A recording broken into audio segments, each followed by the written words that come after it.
Tātou katoa. Good evening. Fewer Kiwi teens are passing NCEA each year, according to new statistics out today. It is a poor report card off the back of the Ministry of Education's attendance figures, which show just half of all students at primary and secondary level regularly attended school in Term 4 last year. And as Karen Rutherford reports, new government funding for attendance officers may take a while to kick in. School's out for the week, and for some the books may just stay at the bottom of the bag this weekend. I feel bad busting him, but he's diligent with things that interest him, for sure. He doesn't even have books in his bag, like nothing. But we will be learning how to play basketball. They have to read their books every night, half an hour.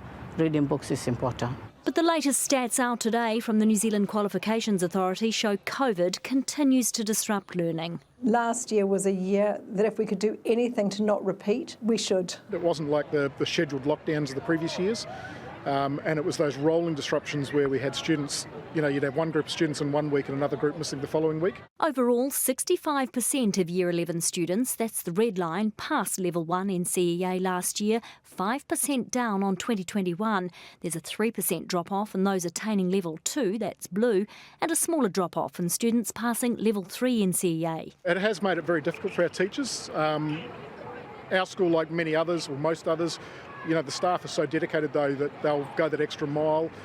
Yes, it meant flexibility in when students were assessed, because you have to assess them when they're ready. So that increased the workload for many of our teachers. But getting kids into class is tricky. New figures from the Ministry of Education show that in Term 4 last year, just 50.6% of students met the criteria for regular attendance. Regular is classed as attending 90% of the time, or missing no more than a day a fortnight.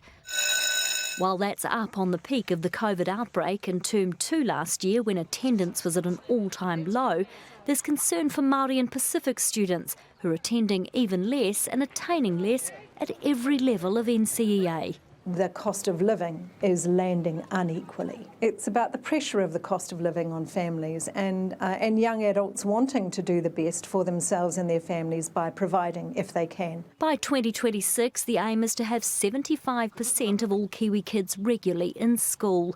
The government's rolling out 82 new attendance officers, but those on the tools say it's all very well bringing back the disengaged when many schools don't have enough teachers to put in front of them. It's more than just the attendance officers working through individual problems. It's making sure that what's on offer from education is sufficient, is good enough. To engage and inspire our future generation, many of whom right now are a chapter behind. Well, Karen joins us now. Kia ora, Karen. Truancy has been a problem for a long time. What else are they doing to solve it? Yes, it's been an issue for successive governments, Mike, since 2015, and those 82 new attendance officers, they will work with at-risk youth, their parents and schools, but it will be up to the schools to employ them, and it will also take time to bed in. What the government is trumpeting and pinning its hopes on is an expansion of the attendance service. Now, that's a $28 million injection that's getting, and it will mean that schools will be able to work with at-risk, chronically absent youth, those who may not even be enrolled at school at all. It's very much a wraparound service. It's working really well at the moment in West Auckland, where schools are banding together, the communities are having a part in it, and the government is hoping that when it is really rolled out further, will actually help another 3,000 young people. Tēnā koe, Karen.